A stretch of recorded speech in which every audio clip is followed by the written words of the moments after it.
আচ্ছা, আজকে আমরা পড়বো কার্যকরী মূলকের অগ্রধিকার ক্রম। ঠিক আছে, অগ্রধিকার ক্রমের ছক। এটা কেন পড়বো? আমরা একটা এক্সাম্পল দিই। আমরা গত ক্লাসে কার্যকরী মূলক কত ধরনের হইতে পারে এগুলো দেখে আসি। প্রায় 14টা কার্যকরী মূলকের নাম দেখছি, তাই না? নাম দেখছি, প্লাস হচ্ছে যে ওদের গাঠনিক সংকেত কেমন সেটা দেখছি, ঠিক না? সাধারণ সংকেত কি, গাঠনিক সংকেত কি। এখন হচ্ছে কার্যকরী মূলকের অগ্রাধিকার। অগ্রাধিকার কথাটা আসতেছে কেন? ব্যাপারটা হচ্ছে, আমি তোকে যদি একটা যোগের উদাহরণ দিই, CH3 CH OH, ঠিক আছে? আমার যেহেতু জ্বর হচ্ছে তাই লেখাগুলো অনেক বাঁকা দেওয়া হবে, বিশ্রী হবে। আজকে একটু কষ্ট করে বুঝতে হবে, ঠিক আছে? যেমন অলরেডি ব্যাকা হয়ে গেছে, CH2 CH। আচ্ছা, এখন একটা জিনিস খেয়াল করতো, আমরা বলতাম যে CH থাকলে এটাকে কার্বক্সিলিক মূলক বলে, তাই না? কার্বক্সিলিক কার্যকরী মূলক। আবার OH থাকলে এটাকে অ্যালকোহল বলতাম না? এখন এখানে তো কার্বক্সিলিক মূলকও আছে, অ্যালকোহল মূলকও আছে, ঠিক না? তাহলে অ্যাকচুয়াল যৌগটা, ওভারঅল যৌগটা অ্যাকচুয়ালি অ্যাসিড নাকি অ্যালকোহল, মানে কার্বক্সিলিক অ্যাসিড নাকি অ্যালকোহল, এটা আমরা বুঝবো কিভাবে? ঠিক না? এখানে একটা মারামারি লেগে যাবে না? ওর সাথে ওর একটা মারামারি লেগে যাবে না? CH এর সাথে OH এর। তো এখানে আবার সেই জন্য হচ্ছে আমাদেরকে অগ্রাধিকারটা আগে করতে হবে। অগ্রাধিকার জিনিসটা কি? অগ্রাধিকার জিনিসটা হচ্ছে যে, অগ্রাধিকার জিনিসটা হচ্ছে, আমি তোকে যদি বলি, আমরা আজকে অগ্রাধিকার একটা ছক পড়বো না? ছক, এই ছকের মধ্যে উপরে যারা থাকবে ওরা হচ্ছে বেশি অগ্রাধিকার পাবে, ঠিক আছে? যেমন ছকের মধ্যে উপরে, আমি জাস্ট ছকটা, আমি কিন্তু ছকটা পরে দেখাবো, একদম ডিটেলসে দেখাবো। আমি জাস্ট এখানে জাস্ট এক্সাম্পল আগে বুঝিয়ে দিচ্ছি যে ব্যাপারটা কি হবে, ঠিক আছে? আমরা ছকের মধ্যে দেখবো যে CH OH এর উপরে আছে, ছকের উপরে CH আছে OH এর উপরে, ঠিক আছে?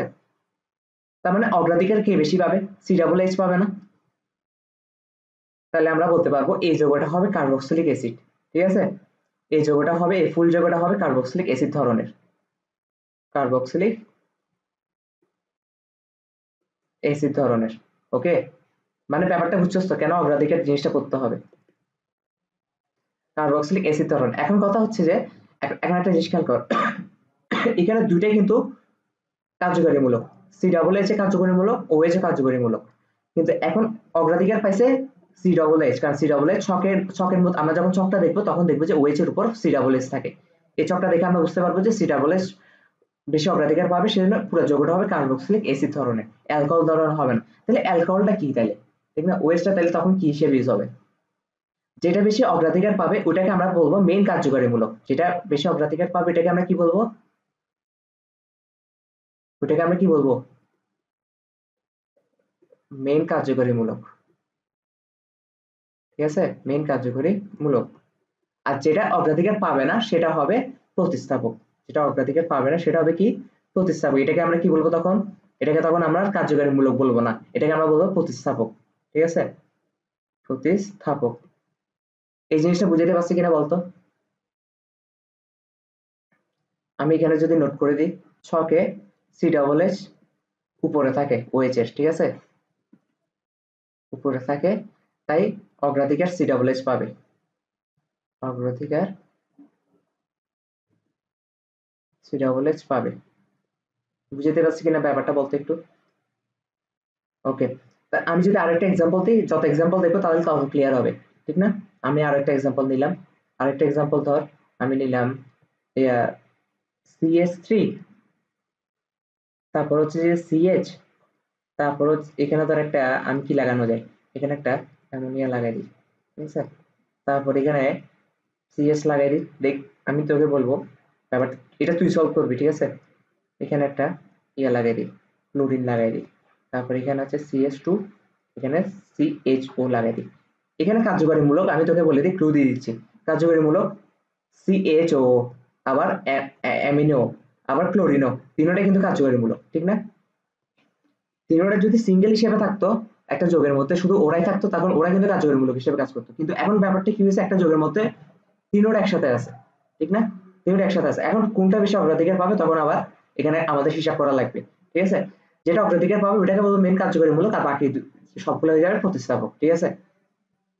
এখন আমি যদি বলি ছক অনুসারে ছকের কথা বলি, ছকটা দেখলে তুই দেখবি যে CH সবার উপরে থাকে, ঠিক আছে?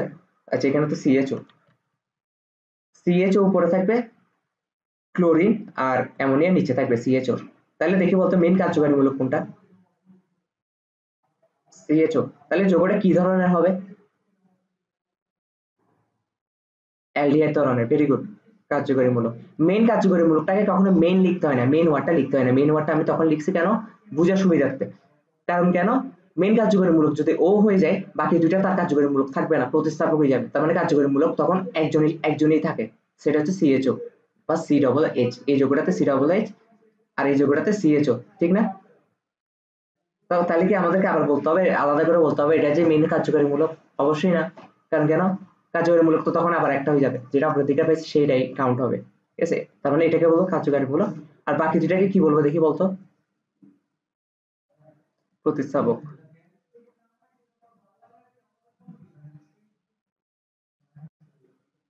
তাহলে এটাও প্রতিস্থাপক, ঠিক আছে, এটাও প্রতিস্থাপক। এই জিনিস আশা করি আমরা বুঝতে পারছি। এই জিনিস যদি আমরা বুঝতে না পারি, আমাদের বিয়ে হবে না। কেন বিয়ে হবে না দেখি বলতো? এটার সাথে বিয়ের কি সম্পর্ক?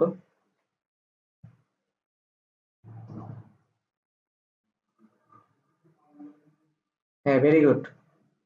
যাক, সাইড চিকে মনোযোগ দেওয়া যাবে না, আমাদের মেইন দিকে মনোযোগ দিতে হবে। ঠিক আছে? তাহলে এটা হবে অ্যালডিহাইড ধরনের যৌগ। কি অবস্থা তোর? তুই সত্যি করে একটা কথা বলতো, কালকে ওরিয়েন্টেশন কেমন লাগছে?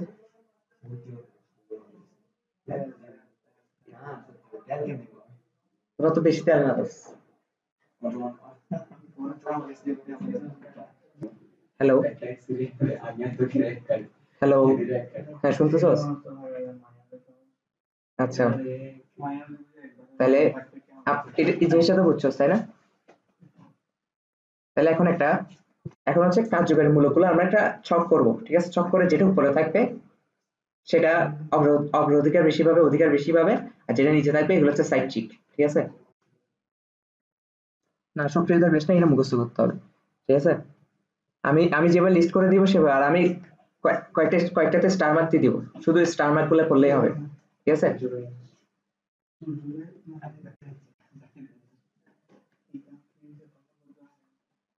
আচ্ছা, তাহলে সারণীতে মানে বা ছকে, ঠিক আছে?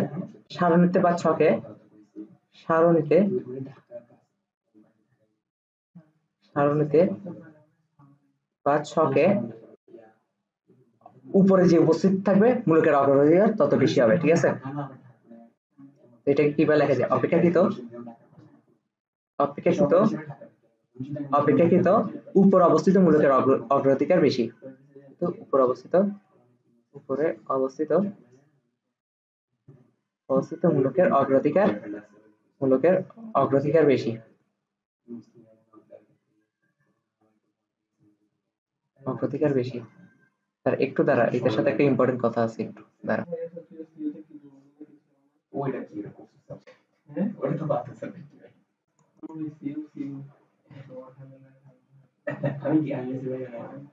সিউতে ঘুরে আসি আমরা, মনে হইতেছে বাংলায় করতে পারলে অনেক ভালো হতো।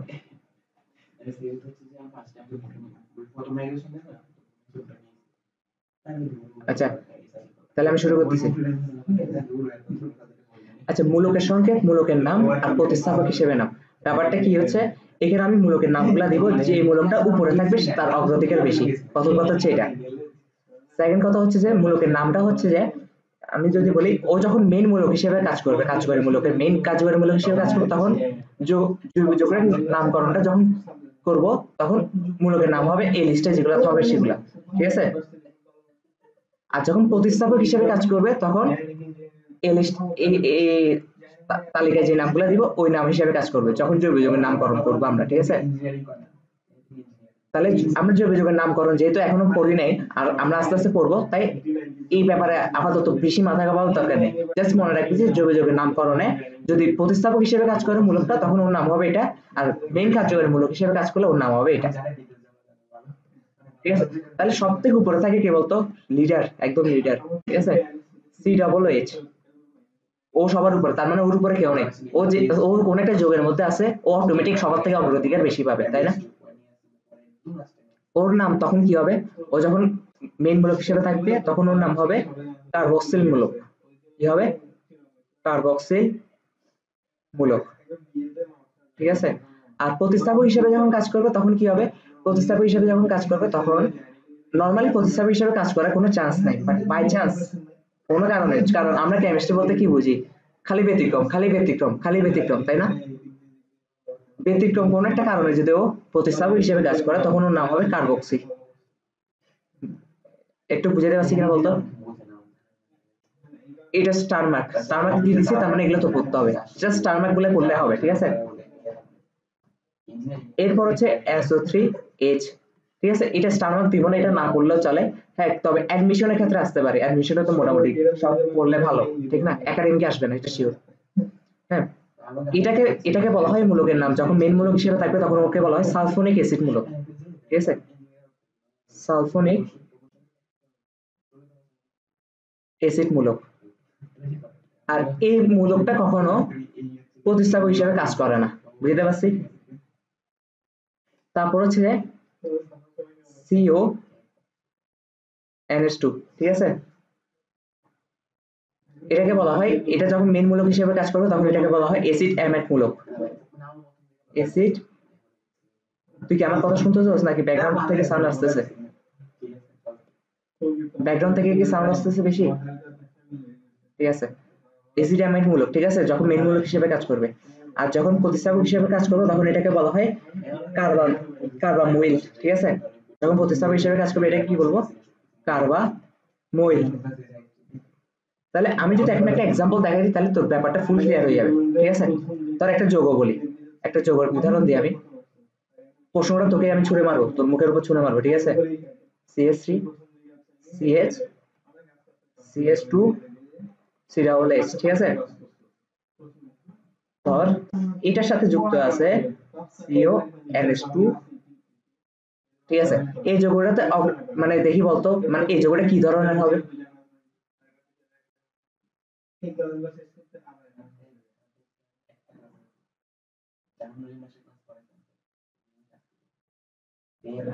এটাই তো প্রশ্ন, তোকে ছকটা আঁকে দিচ্ছি কেন? COOH হবে, কারণ কেন? COOH CONH2 এর উপরে আছে, উপরে আছে না? তাহলে অগ্রাধিকার বেশি কে পাবে? COOH। তার মানে যৌগটা হবে কি?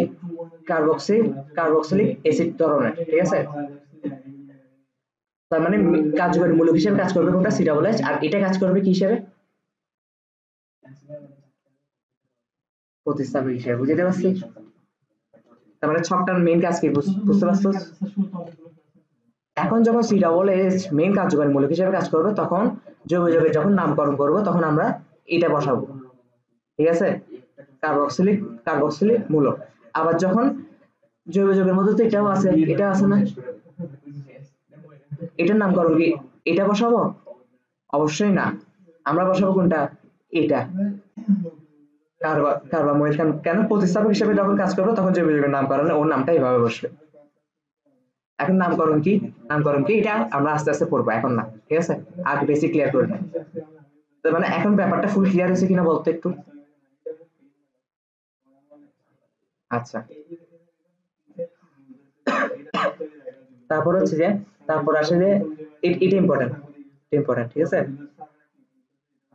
তারপর হচ্ছে যে C∧N। কার্যকরী মূলকগুলো কিন্তু কালকে দেখাই আসছি অলরেডি আমি, এদের গঠন টঠন সব গত ক্লাসে। এটাও কিন্তু ইম্পর্টেন্ট। এটাকে বলা হয় নাইট্রাইল বা সায়ানোমূলক। এটাকে কি বলা হয়? নাইট্রাইল বা সায়ানোমূলক। ঠিক আছে, নাইট্রাইল বা সায়ানোমূলক। আর মানে যখন মেইন কার্যকরী মূলক হিসেবে কাজ করবে, আর যখন প্রতিস্থাপক হিসেবে কাজ করবে তখন এটার নাম হবে অনলি সায়ানো। ব্যাপারটা বুঝছস কিনা বলতো? তারপর আছে CHO।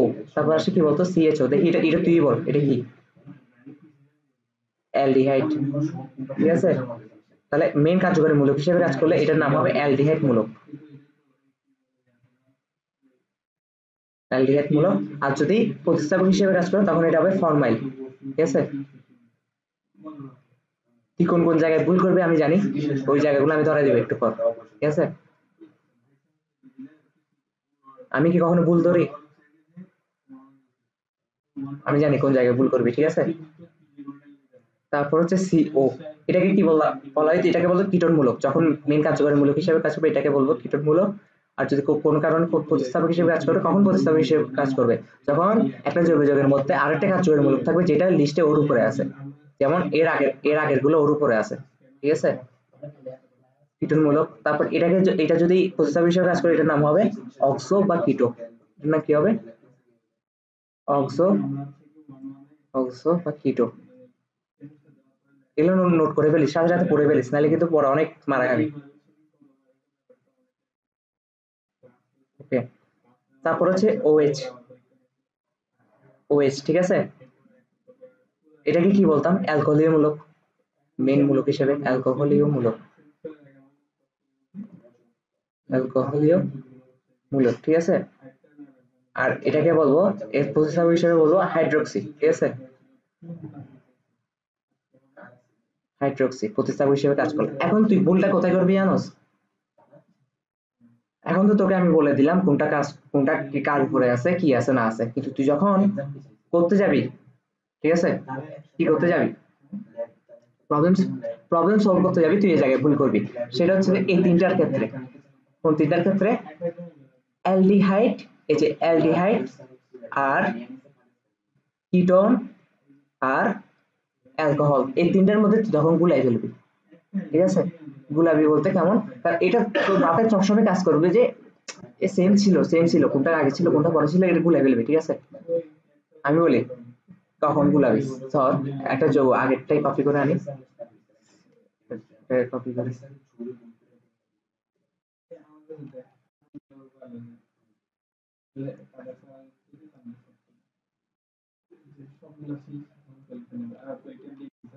এই যৌগটা দেখছস?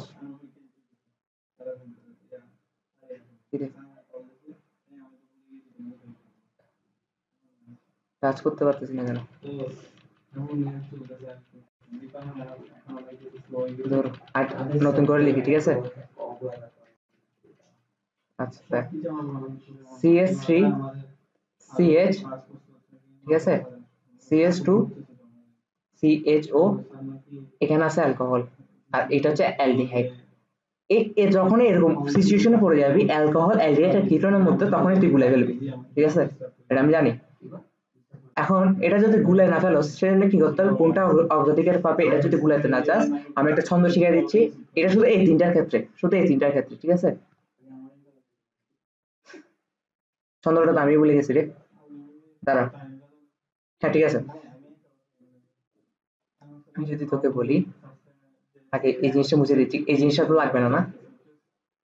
যে জিনিসগুলো তোর লাগবে এগুলো তুই খাতায় লিখে ফেলবি, ঠিক আছে, কারণ সব আমি তো আর আমার বোর্ডের মধ্যে এত সবকিছু আটকাইতে পারবো না, মোটামুটি যেটুকু নোট করার সবই করে দিচ্ছি, ঠিক আছে। ছন্দটা হচ্ছে আলাদিন আলাদিন হাই অ্যালকোহল, ঠিক আছে। আলাদিন খাই কি? অ্যালকোহল। আলাদিন হচ্ছে যে অ্যালডিহাইড, অ্যালডিহাইড যেহেতু শুরু আছে তার মানে সব থেকে অগ্রাধিকার কে পাবে? খাই হচ্ছে কিটোন, ক আর খর মধ্যে একটা মিলাই দিবি আর কি, ঠিক আছে, কিটোন। আর অ্যালকোহল তো অ্যালকোহলই, ঠিক আছে। তাহলে এখন আশা করি আর ভুল হবে না, ঠিক আছে। তাহলে ছন্দটা মনে থাকবে তো? হ্যালো, হ্যাঁ শুনতেছ? তাহলে ছন্দটা মনে থাকবে। তারপর হচ্ছে অ্যাসেজ, অ্যাসেজটাও ইম্পর্টেন্ট না, বাট তাও লিখে দিতেছি, থায়াল মূলক। এটাকে কি বলা হয়? থায়াল মূলক। থায়ল মূলক যখন মেইন কার্যকরী মূলক হিসেবে কাজ করবে, আর যদি প্রতিস্থাপক হিসেবে কাজ করে এটার নাম হবে মারক্যাপটা। এটার নাম কি হবে? মারক্যাপটো। মার মারক্যাপটো মারক্যাপটো। তারপর হচ্ছে যে NH2, এটা ইম্পর্টেন্ট, অবভিয়াসলি ইম্পর্টেন্ট, ঠিক আছে। যখন মেইন কার্যকরী মূলক হিসেবে কাজ করবে তখন ওর নাম হবে অ্যামিন মূলক, ও তখন ওর নাম কি হবে? অ্যামিন মূলক, ঠিক আছে। তারপর হচ্ছে যে আর প্রতিস্থাপক হিসেবে কাজ করলে ওর নাম হবে অ্যামিনো, ওকে, অ্যামিনো। তারপর হচ্ছে যে অ্যালকেন অ্যালকিন অ্যালকাইনের ক্ষেত্রে, ঠিক আছে, প্রথমে অ্যালকেন দিয়ে শুরু করি নাকি?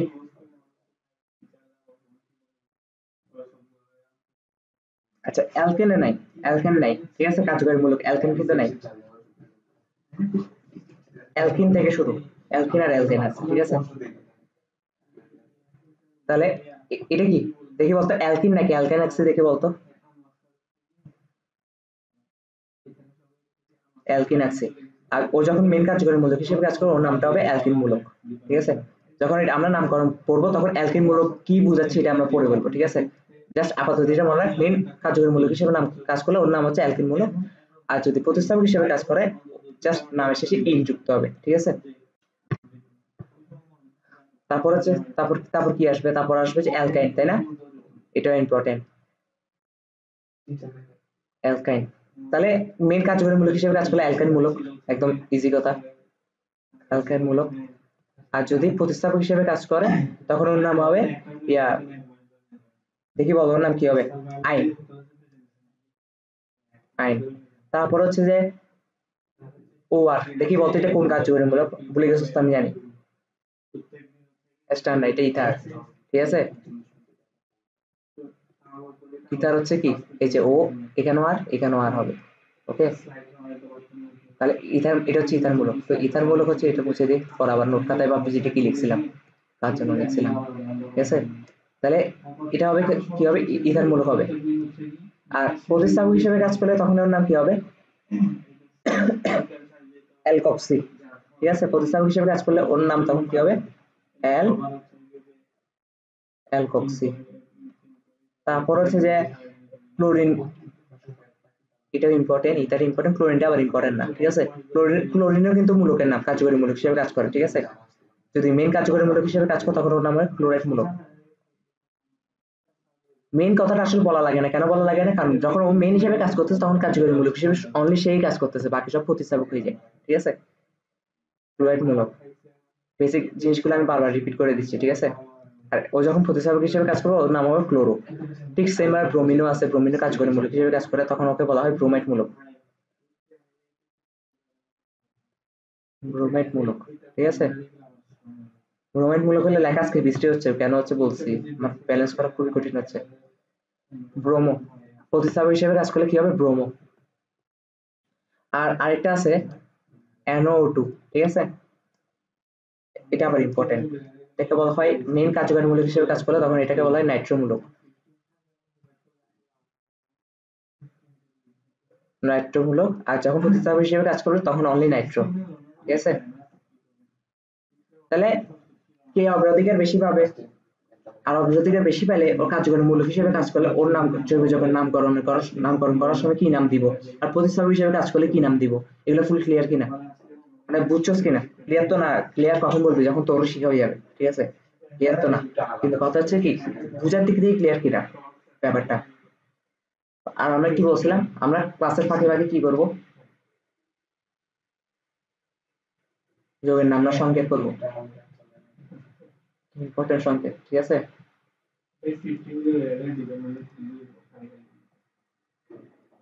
ইম্পর্টেন্ট সংকেত।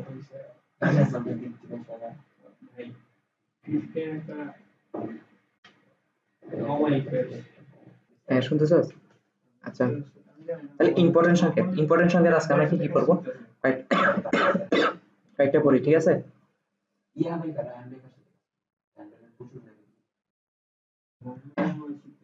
টলুইন, টলুইন পড়বো, তারপর হচ্ছে আমরা পড়বো কি, তারপর আমরা পড়বো জাইলিন,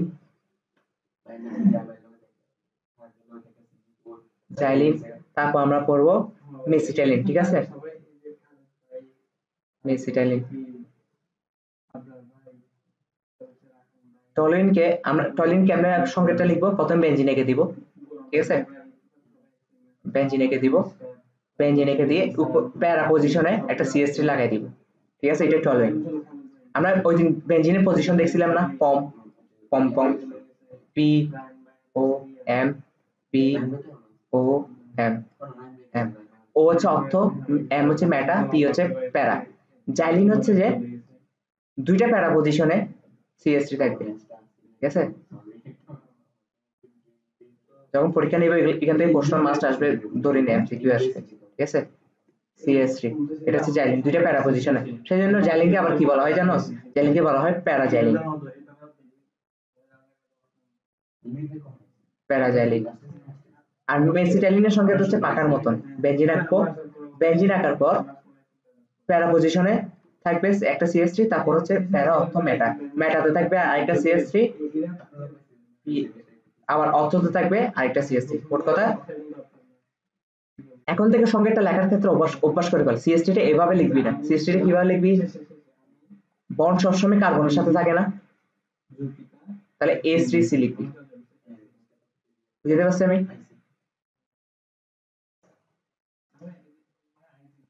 এই যে এই বন্ডটা কার্বনের সাথে যুক্ত, তাহলে এটা হয়ে গেছে। যদি সিএসটি হইতো তখন বন্ডটা দেখাইতো যেটা হাইড্রোজেনের সাথে যুক্ত, এরকম দেখাইতো না। যৌগের ক্ষেত্রে তো বন্ড শুধু কার্বনের সাথে হবে, ঠিক আছে। তাহলে এগুলো এই তিনটা সংকেত আমাদের ইম্পর্টেন্ট সংকেত, আমরা পড়ে ফেলবো, ঠিক আছে।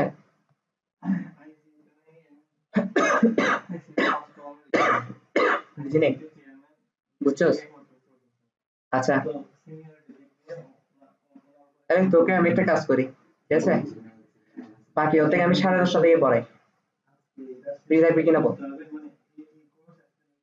বাকি বাকি অর্ধেক পড়া আমি 10:30 থেকে পড়াবো, কিন্তু পড়তে হবে, মাস পড়তে হবে, ঠিক আছে। তাহলে এখন একটু ব্রেক, ঠিক আছে।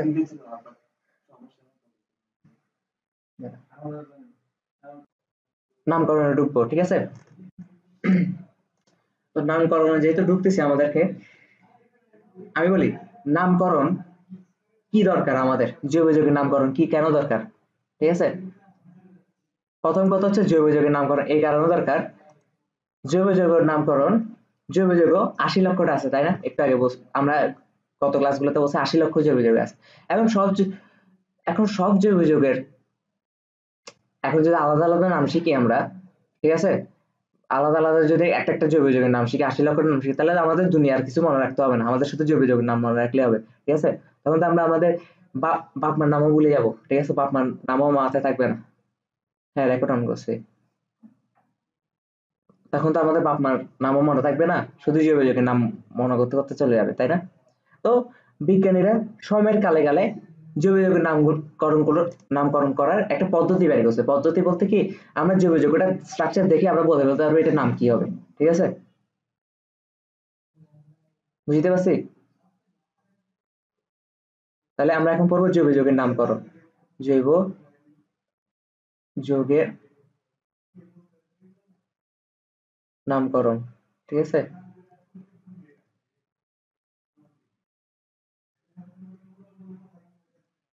জৈব যৌগের নামকরণ, ওকে।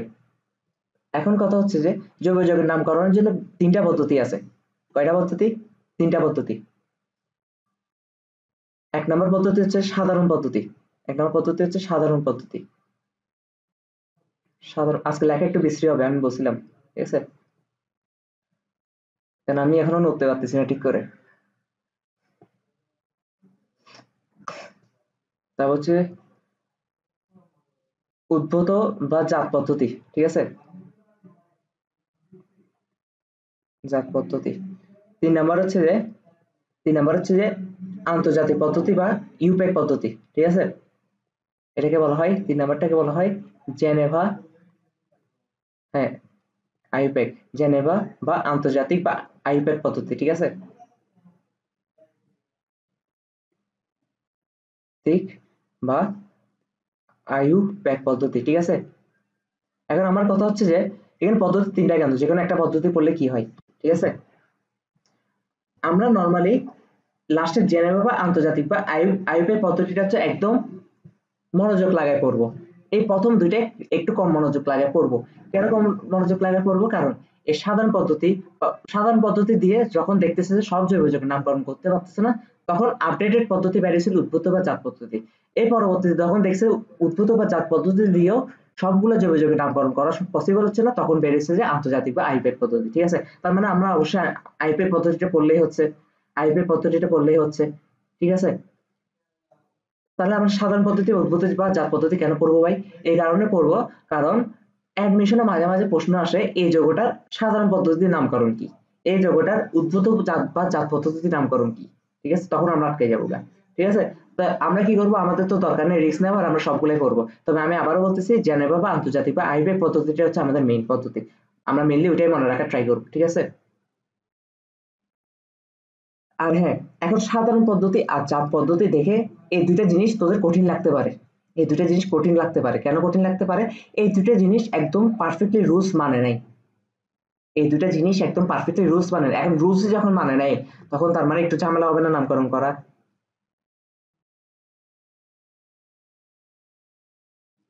এই রুলস যখন মানে নেয়, সেজন্য এই জিনিসগুলো আমাদের থেকে একটু কঠিন লাগবে। তো কঠিন লাগলো আমাদের একটু কিছু কারণে হালকা হালকা করে আইডিয়া নিয়ে রাখবো আর কি, পরে রাখবো, ঠিক আছে। এই দুটো জিনিস একটু কঠিন লাগবে তোদের, ঠিক আছে। তো আমরা প্রথমে পড়বো সাধারণ পদ্ধতি, ঠিক আছে। প্রথমে আমরা কি পড়বো, প্রথমে আমরা পড়বো সাধারণ পদ্ধতি। তাহলে আমরা লিখি 1 নম্বর হচ্ছে সাধারণ পদ্ধতি। সাধারণ পদ্ধতি, ঠিক আছে।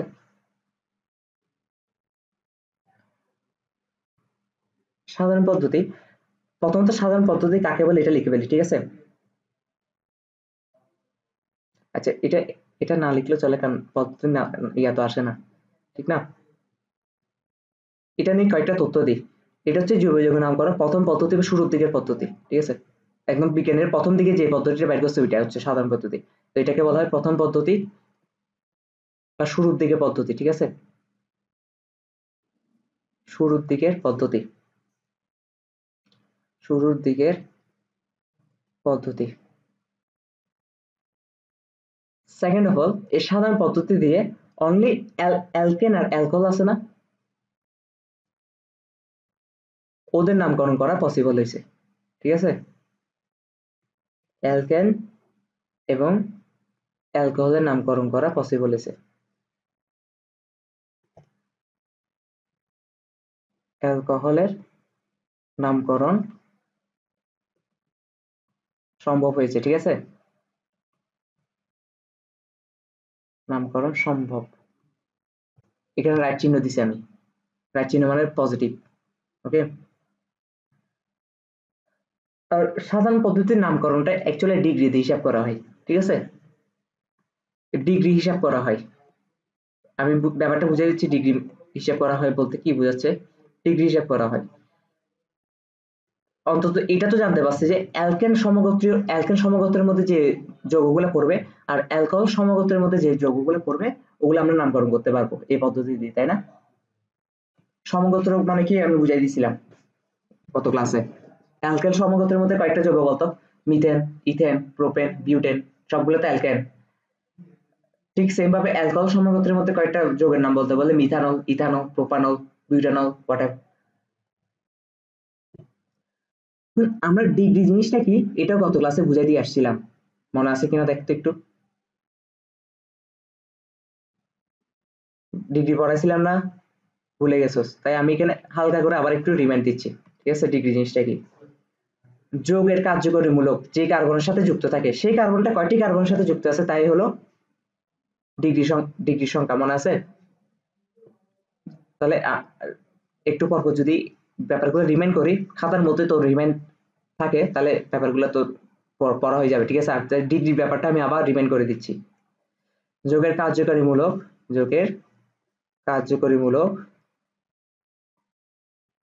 মূলক যে কার্বনের সাথে যুক্ত, যে কার্বনের সাথে যুক্ত, যে কার্বনের সাথে যুক্ত, সেই কার্বনে কয়টি, সেই কার্বন মানে সেই কার্বনটা আবার, ঠিক আছে। সেই কার্বন কয়টি, সেই কার্বনের সাথে, এটা কি বলা হয়, সেই কার্বন কয়টি কার্বনের সাথে যুক্ত সেটাই ডিগ্রি সংখ্যা, ঠিক আছে। সেই কার্বন কয়টি কার্বনের সাথে যুক্ত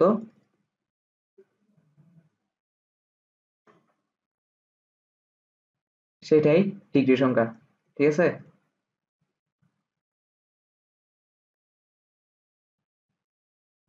এই সাধারণ পদ্ধতিতে শুধু ডিগ্রি সংখ্যা যেগুলো এগুলো হিসাব করা হয়। যেমন আমি তোকে যদি বলি এক্সাম্পল দিই,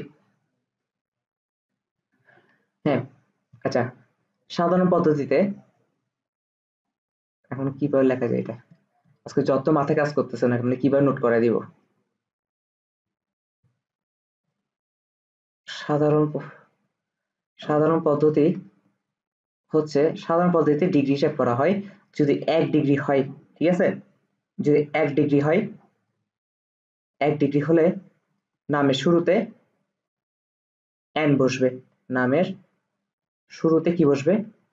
n বসবে। 2 ডিগ্রি হলে নামের শুরুতে কি বসবে? আইসো বসবে, ঠিক আছে? 3 ডিগ্রি হলে নামের শুরুতে কি বসবে? নিউ বসবে, নিউ। ওকে, একটু ক্লিয়ার কিনা বল? এখন আমি তোকে এক্সাম্পল দিই, এক্সাম্পল দিলে ব্যাপারটা ক্লিয়ার হয়ে যাবে।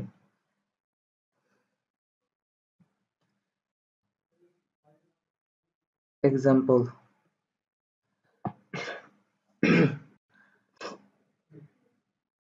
ধর CS3 CS2, ঠিক আছে? CS3 CS2, তারপর হচ্ছে যে CS2 আবার দে, CS2 আবার CS2 তে আবার CS3 তে, ঠিক আছে? এটা কি অ্যালকেন না? কারণ এখানে কোনো ডাবল বন্ড নাই, ডাবল বন্ড নাই, আর কোনো কার্যকরী মূলকও যুক্ত নেই, ঠিক না? তার মানে আমরা সহজে বলে ফেলতে পারি এটা অ্যালকেন। আমরা কি বলছিলাম? সাধারণ পদ্ধতিতে অ্যালকেন আর অ্যালকোহলের নামকরণ করা যায়, তাই না? তাহলে এটার নাম কি হবে? এটার নাম সাধারণ পদ্ধতিতে যদি করি, নামের শুরুতে কি বসবে? নামের শুরুতে এখানে কোনো একটা জিনিস সবসময় মনে রাখবি, একটা যৌগ যদি এরকম চেইন আকার হয়, কোনো শাখা প্রশাখা নেই, কোনো শাখা প্রশাখা নাই, তার মানে বুঝবি এটা 1 ডিগ্রি, ঠিক আছে? তাহলে এটা অবশ্যই 1 ডিগ্রি অ্যালকেন, ঠিক আছে? যেহেতু শাখা প্রশাখা নেই, তাহলে নামের শুরুতে কি বসবে? n। এখন এটা অ্যালকেন, এটাও আমরা জানি, তাই না? কার্যকারী মূলক আছে একটা অ্যালকেন, তাই না? তাহলে নামের শেষে n হবে। তারপর কার্বন সংখ্যার ভিত্তিতে আমরা কয়েকটা নাম শিখে আসছিলাম, মনে আছে? এখানে কয়টা কার্বন আছে? 1টা 2টা 3টা 4টা 5টা কার্বন আছে। 5টা কার্বন থাকলে নাম কি হয়? প্যান্ট, প্যান্ট, ঠিক আছে? কিন্তু যেহেতু অ্যালকেন, নামের শেষে n হবে, প্যান্টেন, n প্যান্টেন, ঠিক আছে? n প্যান্টেন। তাহলে এক্সাম্পল আরো কয়েকটা দিতে থাকি। আর আর কি এক্সাম্পল দিই, তারা একটু মাথায় আনি। আচ্ছা, CS3 CS2 CH, এখানে একটা শাখা লাগাই দে, CS3। দেখছো যৌগগুলো কিন্তু আমি নিজে বানাই ফেলতে পারতেছি, ঠিক আছে? এরকম প্রয়ে যেতে হবে, এগুলো করতে করতে অটোমেটিক হয়ে যাবে, ঠিক আছে? এটা হবে CS3। কার্বন সংখ্যার হাত খেয়াল রাখতে হবে 4টা ফিল আপ হচ্ছে কিনা, ওভাবে শাখা প্রশাখা গজায় দিবি, ঠিক আছে? যেমন আমি জাস্ট কিছুই করি নাই, এখানে একটা CS2 ছিল না, এখান থেকে একটা একটা হাইড্রোজেন কমাইতে এখানে একটা হাত অ্যাড করে দিছি CS3, ঠিক না? আর কিছু করছি? আর কিছু করিনি, জাস্ট শাখা বানাইছি। আর যেহেতু শাখা বানাইছি, এখানে যেহেতু একটা CS3 এসে যুক্ত হচ্ছে, তার মানে কার্বন একটা হাইড্রোজেনকে ছাড়তে হবে। এখানে CS2 ছিল, এখন CH হয়ে গেছে, ঠিক আছে? আচ্ছা, এই যৌগটার নাম কি হবে দেখি বলতো, পারস কিনা?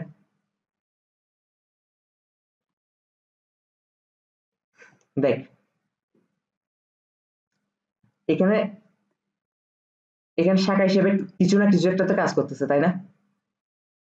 এখন কিছু না কিছু কাজ করতেছে, এখানে অন্য কিছু কি আর অন্য কোনো শাখা আছে CS3 ছাড়া? যেহেতু অন্য কোনো শাখা নেই, তখন একটা মাত্র শাখা হিসেবে যে কাজ করবে তাকে আমরা কার্যকরী মূলক হিসেবে ধরে নিব, কথার কথা, ঠিক আছে? কার্যকরী মূলক হিসেবে ধরে নিব। যেমন এটা একটা মিথাইল মূলক, গত ক্লাসে শিখে আসছিলাম, মিথাইল, CnS2n+2 হচ্ছে, এটা হচ্ছে অ্যালকেনের সংকেত। আর অ্যালকেন থেকে যখন একটা হাইড্রোজেন কমে যাবে, তখন এটি অ্যালকাইল মূলক হয়ে যায়। মিথেন, এটা হচ্ছে মিথেন। তাহলে CS3 কি হবে? মিথাইল, ঠিক আছে? এগুলো আস্তে আস্তে আরো জানতে জানতে অটোমেটিক প্রো হয়ে যাবো, ঠিক আছে? এখন তো ট্রেলার, শুরুতে আমি সবসময় ট্রেলার দিই। তাহলে দেখ, এটা কার্যকরী মূলক হিসেবে কাজ করতেছে। এখন কত ডিগ্রি এটা তুই হিসাব কর, এটা আমি তোকে বলে দিব না, এখন দেখি পারস কিনা। 2 ডিগ্রি। কার্যকারী মূলক যে কার্বনের সাথে যুক্ত সেই কার্বনটা কয়টা কার্বনের সাথে যুক্ত আছে? একটা ওর সাথে যুক্ত আছে, একটা ওর সাথে যুক্ত আছে, তাই না? কিন্তু এই কার্বন কি ওর সাথে যুক্ত আছে? যুক্ত নাই। এটা আমি গত ক্লাসে বুঝিয়ে দিয়ে এসেছিলাম একদম ব্যাখ্যা করে, ঠিক আছে? তাহলে এই কার্বন এই কার্বনের সাথে যুক্ত আছে, এই কার্বন হচ্ছে এই কার্বনের সাথে যুক্ত আছে, এই কার্বন তার এই কার্বনের সাথে যুক্ত না, ঠিক আছে? তার মানে কার্যকারী মূলকের সাথে যে কার্বন যুক্ত তার সাথে কয়টা কার্বন যুক্ত আছে, এটা হচ্ছে আমাদের ডিগ্রি। তার মানে একটা কার্বন দুইটা কার্বন, ঠিক আছে? তাহলে কত হবে? এটা 2 ডিগ্রি। এখন 2 ডিগ্রি যখন জানছি তার মানে নামের শুরুতে কি বসবে সাধারণ পদ্ধতিতে? আইসো, ঠিক আছে? নামের শুরুতে বসবে আইসো। আর কার্বন আছে কয়টা?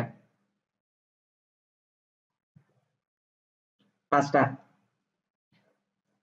হ্যাঁ, কার্যকারী মূলক সহ হিসাব করতে হবে।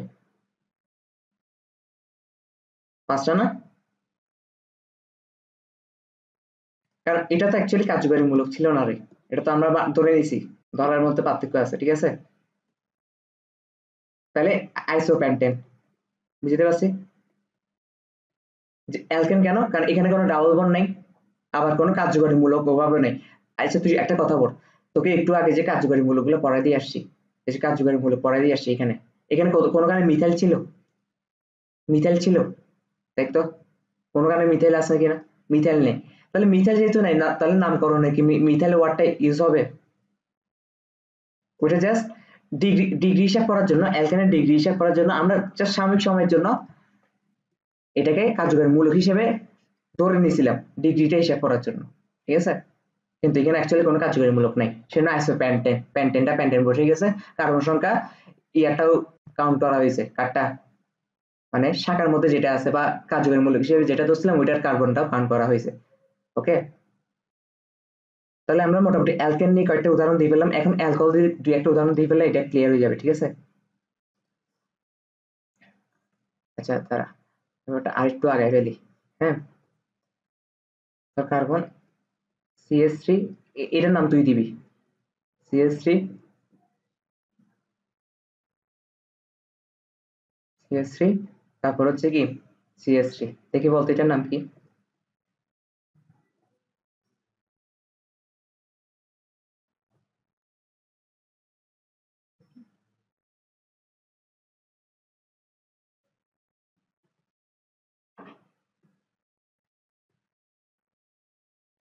New pentane. এটা 3 ডিগ্রি কেমনে হয়েছে দেখি বলতো, এটা তো 4 ডিগ্রি হওয়ার কথা। 4 ডিগ্রি হয় না, তুই সেই জন্য বলছিস এটা 3 ডিগ্রি না? দেখি দেখি ব্যাখ্যা করতো এটা কেন 3 ডিগ্রি?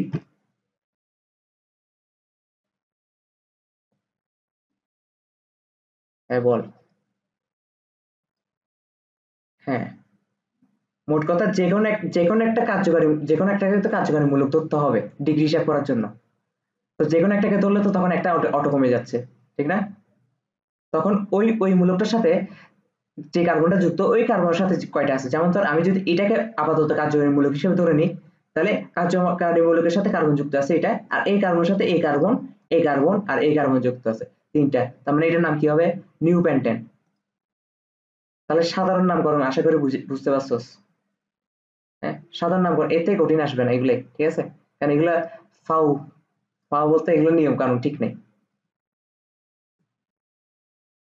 তারপর যদি আরো এক্সাম্পল দিই, কয়েকটা এক্সাম্পল দিলে আমাদের ক্লিয়ার হইতে থাকবে ব্যাপারটা, ঠিক আছে? দেখি এটার নাম কত এটার, তার কি দেওয়া যায়? তারা তোকে একটা নাম দিই আমি, দিচ্ছি। CH3, CH3, হ্যাঁ সাধারণ, তোকে তাকে সাধারণই পড়াচ্ছি আমি, ঠিক আছে? ও এটার নাম নাম দে তো দেখি।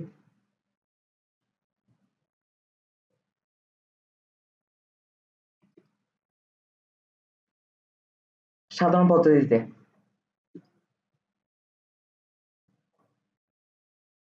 An ইথানো, very good. তাহলে নাম কি হবে? অ্যান ইথানো, ক্লিয়ার? আচ্ছা, আমি যদি আরেকটা দিই, নামকরণ কিন্তু অনেক মজার জিনিস, ঠিক আছে? শিখতে পারলে, করতে পারলে এর থেকে মজার কিছু নেই। যদি আমি আরেকটা দিই, CH3, CH, OH, CH3, দেখি বলতো এটার নাম কি হবে?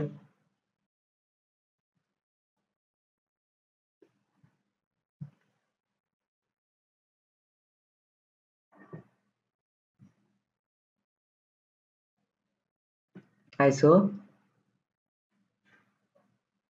Very good, আইসোপ্রোপানল। ঠিক আছে। আচ্ছা, যেহেতু এটা ভিডিও রেকর্ড হচ্ছে, ক্লাস হচ্ছে, এগুলো অন্যরা পড়বে, তুই পাঁচশ দেখে আরেকজন পারবে, এটা কোনো কথা নেই, তাই একটু বুঝাই দিই। ঠিক আছে, দেখ, প্রথমত কার্যকরীমূলকটা এই কার্বনের সাথে যুক্ত, এই কার্বন আবার দুইটা কার্বনের সাথে যুক্ত, তার মানে ডিগ্রি 2, এটা আমরা হিসাব করে বলছি। হ্যাঁ, আর সাধারণ পদ্ধতিতে যখন ডিগ্রি 2 হয় তখন নামের শুরুতে আইসো বসে, একটু ক্লিয়ার। তারপর কার্বন সংখ্যা আছে 3টা। হ্যাঁ, তাহলে 3টে হলে প্রোপ বসে, প্রোপ। ঠিক আছে, একটা হলে মিথ, দুইটা হলে ইথ, তিনটা হলে প্রোপ, চারটা হলে বিউট, এরকম করে আগাইতে, তাই এগুলো গত ক্লাসে পড়ছি। তার প্রোপ। এখন কার্যকারীমূলক ওএইচ মানে কি? অ্যালকোহল না? তো অ্যালকোহল থাকলে আমরা নামের শেষে কি যুক্ত করব? নল যুক্ত করব। ঠিক আছে, আইসোপ্রোপানল। বুঝতে পারছি? তাহলে আরেকটা উদাহরণ যদি দিই,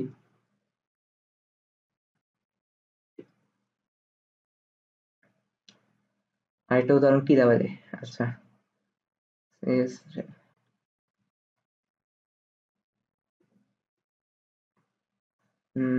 দেখি এটার নাম কি হতে পারে, তুই বলিস। ঠিক আছে, শুরুতে দেখি, বলতো এটার নাম কি?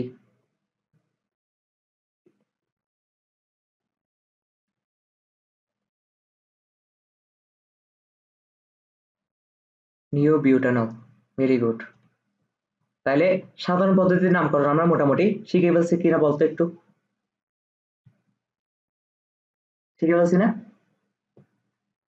আচ্ছা, এখন তাহলে আমরা পড়বো উদ্ভূত পদ্ধতি। ঠিক আছে, এই উদ্ভূত পদ্ধতিটা একটু ভেজাল আছে।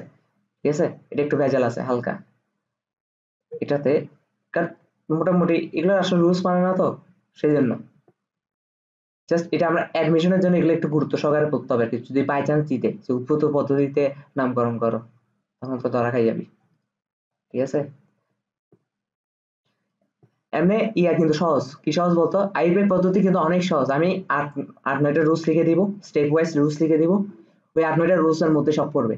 ঠিক আছে, সবগুলা তুই জাস্ট স্টেপ ওয়াইজ গুলো, আটটা রুলস স্টেপ ওয়াইজ মনে রাখবি। ঠিক আছে, আটটা, হ্যাঁ আটটাই, দেখি আমি আটটা বা নয়টা হয় এরকম। ঠিক আছে, স্টেপ ওয়াইজ রুলস গুলো মনে রাখবি, মনে রাখি দেখবি যে অটোমেট মানে মজায় মজায় করতেছো সবকিছু। ঠিক আছে, শুধু দুই একটা ব্যতিক্রম থাকবে, দুই একটা ব্যতিক্রম কি কি থাকবে ওগুলো আমি লেখাই দিব। ঠিক আছে, তবে এখন উদ্ভূত পদ্ধতিতে এখানেও সেম কেস। এক নম্বর কেস হচ্ছে এটা শুধু অ্যালকেন আর অ্যালকোহলের ক্ষেত্রে খাটবে। ঠিক আছে, অ্যালকেন এবং অ্যালকোহলের ক্ষেত্রে খাটে, এবং অ্যালকোহলের ক্ষেত্রে খাটে।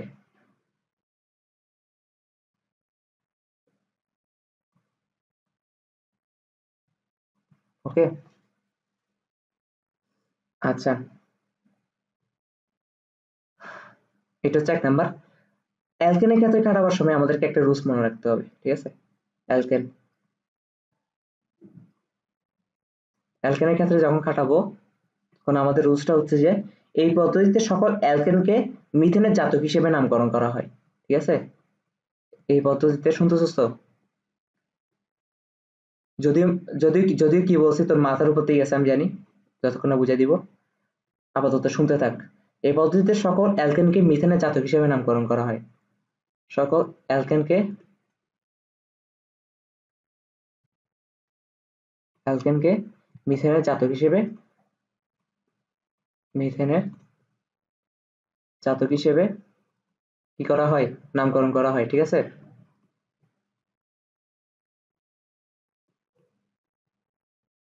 নামকরণ করা হয়। আচ্ছা, যোগ বিযোগের পিডিএফ কিন্তু আমি সবসময় একটাই দিচ্ছি, মনে আছে? ক্লাস শেষে কিন্তু পিডিএফ পাঠিয়ে দিই না, এগুলো কিন্তু লেকচার ওয়াইজ দিচ্ছি না, জাস্ট আগে লেকচারটার পরে আমি অ্যাড করে দিচ্ছি, যাতে একটা পিডিএফ এ সম্পূর্ণ জৈব যৌগিক নোটটা থাকে। ঠিক আছে, এটা তো তোর খেয়াল করছিস মনে হয়। আচ্ছা, তারপর দেখ, শাকায়িত শাকায়িত কার্বনের সাথে যুক্ত অ্যালকাইল মূলকসমূহের নাম লিখে, শাকায়িত কার্বনের সাথে যুক্ত শাকায়িত কার্বনের সাথে যুক্ত অ্যালকাইল মূলকসমূহের নাম লিখে অ্যালকাইল মূলকসমূহের নাম লিখে অ্যালকাইল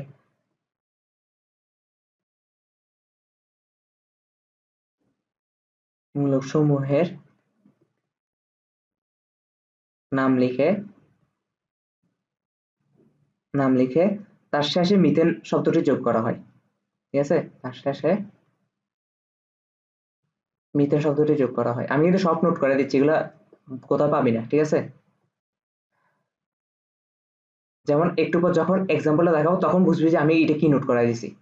ঠিক আছে, এই কথা কিন্তু তুই কখনো পরীক্ষার খাতায় লিখতে পারবি না, আমি ট্রিক শিখিয়ে দিচ্ছি যে এগুলো ট্রিক। ঠিক আছে, এখন হয়তো কথাটা বুঝছোস না আমি কি বুঝাইছি, কিন্তু এক্সাম্পল দেখার পর বুঝবি। ঠিক আছে, নামের তার শেষে নাম লিখে তার শেষে মিথেন শব্দটি কি করা হয়, যোগ করা হয়।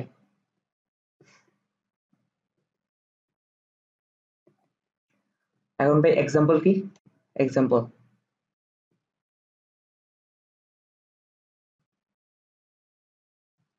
হচ্ছে প্রথম এক্সাম্পল দেওয়া যায় তোর CH3 CH3 যৌগটার নাম কি বলতো?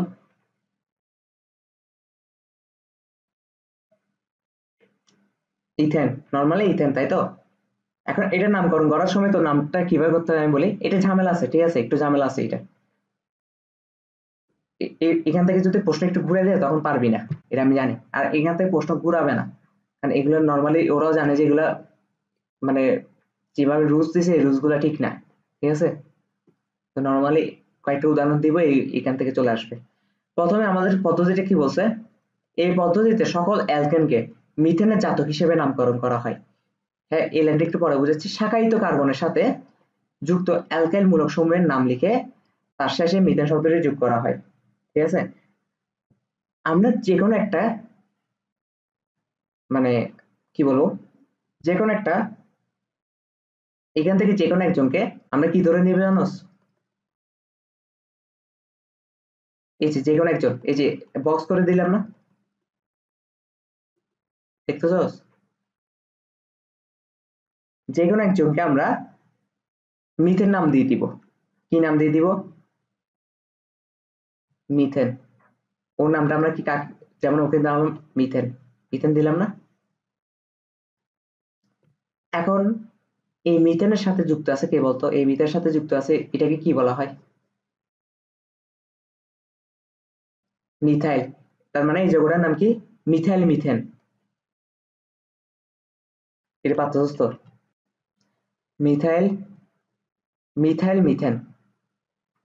তার মানে এখন এখন সংজ্ঞাটা একটু বলি। এই পদ্ধতিতে সকল অ্যালকেনকে মিথেনের জাতক হিসেবে নাম করা হয়। এই যে দেখ, নামের শেষে মিথেন আছে না, এটা একটা মিথেনের জাত, জাত বুঝাচ্ছে না তাইলে? এই পদ্ধতিতে সবার নামের শেষে মিথেন থাকবে। ঠিক আছে, মিথেনের জাতক হিসেবে গণ্য করা হয়। তারপর শাখায়িত কার্বনের সাথে যুক্ত অ্যালকাইল মূলকসমূহের নাম লিখে, এই যে কোনো একটাকে তুমি মিথেন আমাদের ধরতে হবে যেহেতু নামের শেষে মিথেন থাকবে। ঠিক আছে, একটা কথা সবসময় মনে রাখবি, অ্যালকেনের একটা তুই যে যৌগ লেখ না কেন, এটা বিউটেন লেখ আর প্রোপেন লেখ আর হেক্সেন লেখ আর টোকেন লেখ আর ডেকেন লেখ, হ্যাঁ, জাস্ট চেনটা লম্বা হবে, যে চেনটা লম্বা হইতে থাকবে, যে চেনটা জাস্ট লম্বা হইতে থাকবে, কিন্তু স্ট্রাকচারটা সব ক্ষেত্রে সেম, যে নামের শুরুতে CH3 থাকবে, নামের শেষে CH3 থাকবে। ঠিক না? কেন থাকবে বলতো? কারণ নামের শুরুতে CH3 দিয়ে স্ট্রাকচারটা ক্লোজ করছি, নামের শেষেও CH3 দিয়ে স্ট্রাকচারটা ক্লোজ করছি, মাঝখানে CH2 থাকবে। কারণ নামের শেষে যদি CH3 না দিতাম আর নামের শুরুতে যদি CH3 না দিতাম, তাহলে এই কার্বন তো চার হাত না, তো তিনটা হাইড্রোজেনের সাথে যুক্ত, বাকিটা হচ্ছে এই চেনের সাথে যুক্ত। ঠিক সেম ভাবে এখানে তিনটা হাইড্রোজেনের সাথে বাকিটা হচ্ছে এই চেনের সাথে যুক্ত। বুঝতে পারছি? তো নামের শুরুতে বা শেষে CH3 থাকবে। ঠিক আছে, এখন যে কোনো একটা CH3 কে আমরা নামের শেষে CH3 টাকে কি ধরে নিব? মিথেন ধরে নিব। এর পাশে যেটা থাকে ওটাকে অ্যালকাইল বানাই দিব। স্বাভাবিক, ওইটা তো অ্যালকালি হবে, এটা অ্যালকালি হয়ে যাবে না? এই অংশটা অ্যালকাইল হয়ে যাবে না? কারণ এই অংশটা যদি অ্যালকাইল না হইতো, এই অংশের সাথে আরেকটা হাইড্রোজেন যুক্ত থাকতো, তাই না? আরেকটা হাইড্রোজেন যুক্ত থাকলে তো ওই মিথেন হয়ে যেত, CH4। আর মিথেন থেকে অ্যালকেন থেকে যখন একটা হাইড্রোজেন কমে গিয়ে এখানে আরেকটা কিছু অ্যাড হবে, তখন এই অংশ অ্যালকাইল হয়ে যায় না? একটু আগে বুঝে দিয়ে আসছিলাম। এটা মিথেন থেকে একটা হাইড্রোজেন কমে গিয়েছে না, CH4 থেকে একটা হাইড্রোজেন কমে গেছে, তার মানে এই অংশটা মিথাইল হবে না? মিথেন থেকে মিথাইল। তাহলে আমরা আরেকটা এক্সাম্পল করি। ঠিক আছে, আরেকটা এক্সাম্পল করলে আরো ক্লিয়ার হতে থাকবে, ঠিক আছে ব্যাপারগুলা।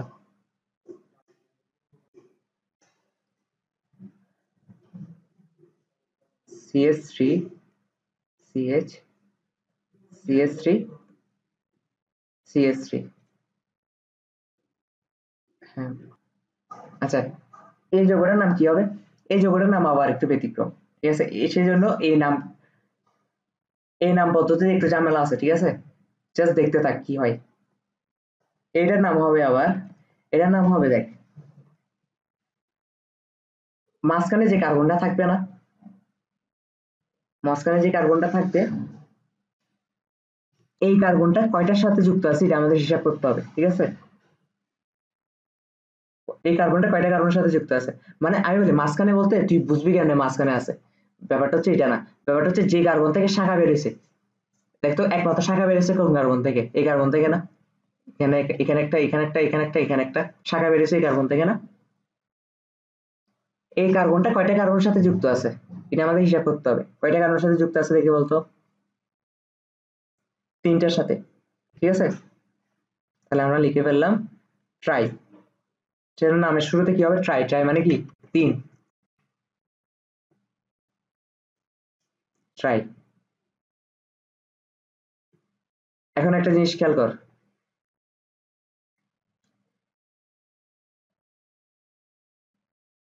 এখন এটাকে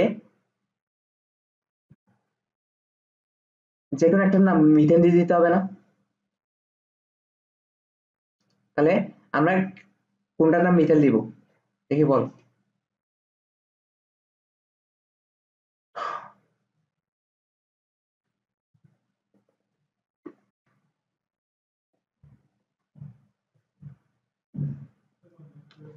এটার নাম হবে ট্রাইমিথাইল, ট্রাইমিথাইল মিথেন, ঠিক আছে। কেমনে হয়েছে আমি বুঝাচ্ছি, এটার নাম হচ্ছে ট্রাইমিথাইল মিথেন। কারণ হচ্ছে সঙ্গে কি বলছিলাম, শাকায়িত কার্বনের সাথে যুক্ত অ্যালকেন মূলকের নাম লিখে তার শেষে মিথেন লিখে দিব।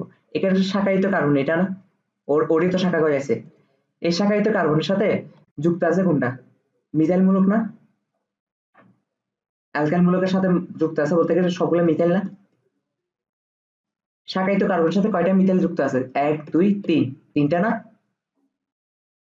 ট্রাইমিথাইল আর নামের শেষে মিথেন যোগ করে দিব, দেখতো মিলছে কিনা, শাকায়িত কার্বনের সাথে যুক্ত অ্যালকেন মূলকের নাম লিখে তার শেষে মিথেন শব্দটি যোগ করে দিব, শেষ। আর যখন শাখা একটা থাকবে মাত্র একটা শাখা, তখন নামের শেষে যেটা থাকবে এটাকে মিথেন ধরে নিব, আর এর আগে মূলক অ্যালকেন মূলকটার নাম লিখে দিব, শেষ। বুঝতে পারছি, এখানে শাখায়িত কার্বন কোনটা, ও না, আমি আবারও বলতেছি, ও হচ্ছে শাখায়িত কার্বন, ওর সাথে যুক্ত আছে তিনটা মিথাইল, তাহলে ট্রাইমিথাইল, যেহেতু একটা মিথাইল থাকলে একটা মিথাইল লিখতাম, এই যে যেমন ও একটা মিথাইল মিথেন মিথাইল মিথেন, কিন্তু ওর সাথে যুক্ত আছে তিনটা মিথাইল, ট্রাইমিথাইল আর নামের শেষে মিথেন যোগ করে দিব, শেষ, আর কিছুই না।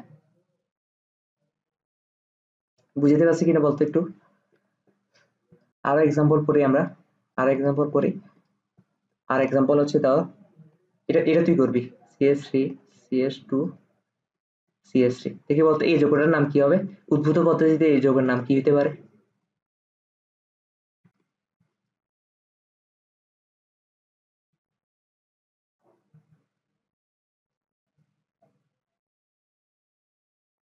ডাইমিথাইল মিথেন কেন হচ্ছে, উপরে নিচে কোনো শাখা গজাইছে, এটা একটা সিম্পল চেইন না, সিম্পল চেইন হলে আমি কি বলছিলাম, লাস্টের শেষে যেটা থাকে এটাকে আমরা কি ধরে নিব, তাহলে এটার নাম মিথেন ধরে নিলাম, যা, তাহলে এর আগে কি হবে, তাহলে ইথাইল মিথেন। বুঝতে পারছি এবার, এবার ক্লিয়ার কিনা বল, ক্লিয়ার না, ওকে।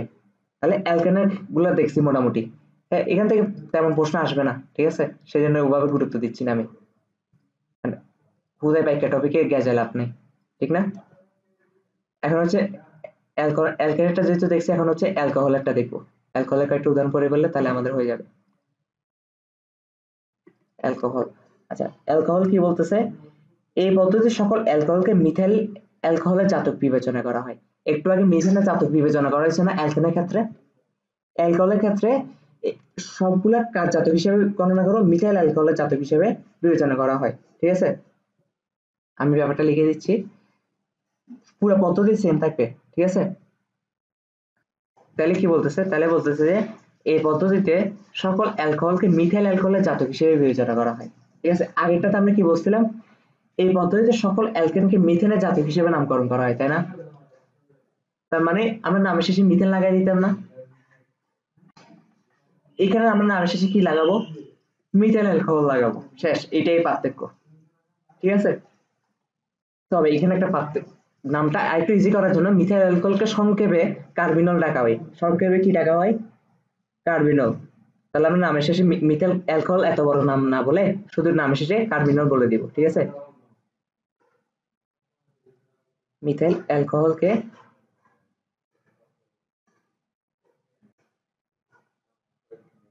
কার্বিনল বলা হয়। একটু ক্লিয়ার কিনা বল। আচ্ছা, এখন যদি এক্সাম্পল দিই তাহলে ফুল ক্লিয়ার হয়ে যাবে নাকি? এক্সাম্পল দেখি, নামকরণটা তুই করিস, পারস কিনা দেখি। নামকরণ একটা দাঁড়া, আমি বানাই, CH3 CH2OH। ঠিক আছে, দেখি বলতে এটার নামকরণ কি হবে।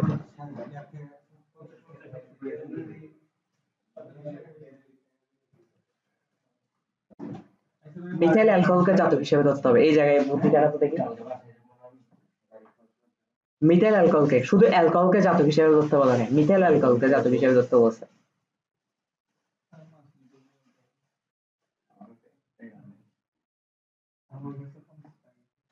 না না, এই জায়গায় এই যে বলছি না, এই এই পদ্ধতিগুলো কোনো রুলস মানে না। ঠিক আছে, সেজন্য ঝামেলা হয়। তো চোখে যেটাকে মিথাইল দেখতো সেটা আসলে মিথাইল না।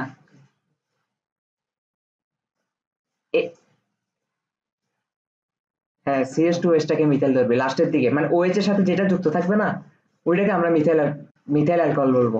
বুঝতে পারছি, আর এটাকে মিথেন না। এখন কি বলছে, মিথাইল অ্যালকোহলকে জাতক হিসেবে ধরবো, ঠিক না, অ্যালকোহলের নামকরণ হিসেবে। এখন মিথাইল অ্যালকোহলকে আমরা কি সংক্ষেপে কি বলে, কার্বিনল বলে না? তাহলে নামের শেষে কার্বিনল যুক্ত হবে, ঠিক যেমনটা ওখানে মিথেন যুক্ত হইতো, carbinol, methyl carbinol. Very good, বুঝতে পারছি। হ্যাঁ, তাহলে নামটা কি হবে, মিথাইল কার্বিনল। আমি এগুলো একটু প্রশ্ন ঘুরাই দিলে তুইও বুঝতো যে এটা পারবি না, ঠিক না? কারণ কোনটাকে মিথাইল ধরবে, এগুলো আসবে আসবে না পরীক্ষায়, এগুলো জাস্ট পড়ার জন্য পড়ে যাওয়া আর কি, সবগুলো যেন ক্লিয়ার থাকে। আমাদের মেনে আসবে যে আইউপ্যাক পদ্ধতির নামকরণটা। ঠিক আছে, এটা নর্মালি আসে না। তাহলে এটা আরেকটা এক্সাম্পল দিই, আরেকটা এক্সাম্পল দিলে আরো ক্লিয়ার হবে। আরেকটা এক্সাম্পল দিলাম, আরেকটা এক্সাম্পল কি দেওয়া যায় দেখি, তুই বল।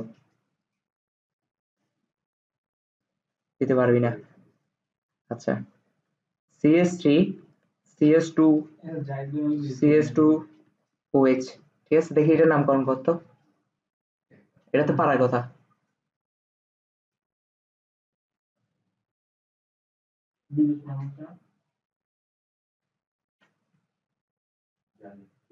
বিউটাইল কার্বিনল,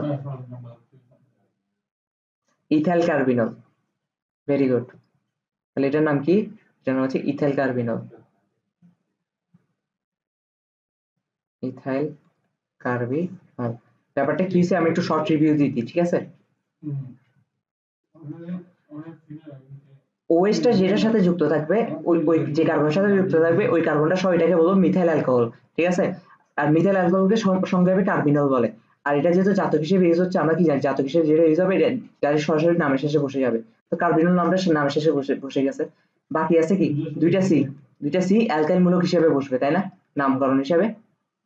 এখন দুইটা সি মানে ইথেন, ইথেনের অ্যালকাইল মূলক কোনটা, ইথাইল, তারপরে ইথাইল কার্বিনল।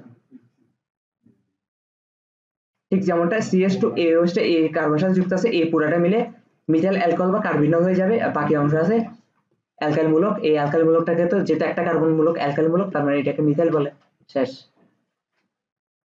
ঠিক আছে, তাহলে এক্সাম্পল এগুলাই। ঠিক আছে, আমরা নেক্সট ক্লাস থেকে আইপিএল পদ্ধতিতে পড়বো। আজকে ক্লাস এতটুকুতে আমি বলছি আমার মানে হচ্ছে বডি দিচ্ছে না, ঠিক আছে, জোর করে পড়াই দিয়েছি, ব্যাপারটা এমন, সেজন্য আজকে কম পড়াইছি। আচ্ছা, তাহলে তুই এগুলো নোট করে রাখ, যা যা করছিস। আর তোর পরীক্ষা আছে, পরীক্ষা কয় তারিখ দেখি বলতো?